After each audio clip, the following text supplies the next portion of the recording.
to an investor looking for premium market opportunities. Presenting premium and exclusive service for investors by Kalkine.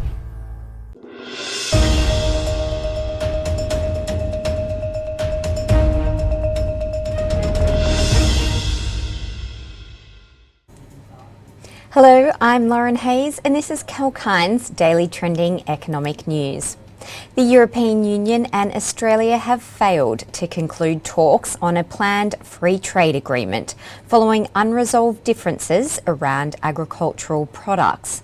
The two parties could not agree upon the extent to which the EU will open its markets to Australian farm products, especially beef.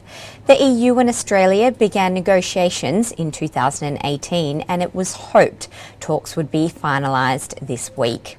Australian Trade Minister Don Farrell said officials on both sides would continue negotiations and seek to meet again in August.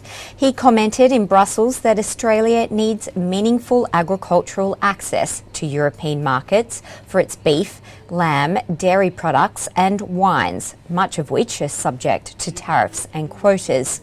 The minister is, however, optimistic that a trade agreement will be reached as both parties are looking to diversify trade.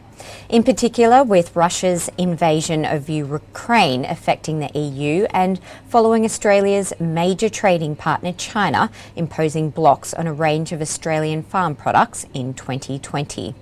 However, the agreement is not just limited to agriculture. It could also help the EU bolster its green transition via access to Australia's critical raw materials and indeed reduce its reliance on China.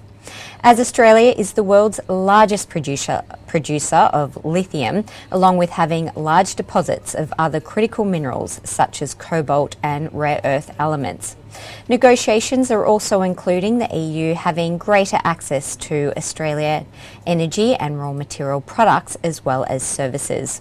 The EU has said a trade deal with Australia could add up to 3.9 billion euros to EU gross domestic product by 2030. Meanwhile, Australia sees gains for its agricultural exporters and services providers, with more access for Australian businesses to invest in Europe. That's the latest from Kalkine's Daily Trending News. I'm Lauren Hayes. Stay tuned for more updates throughout the day.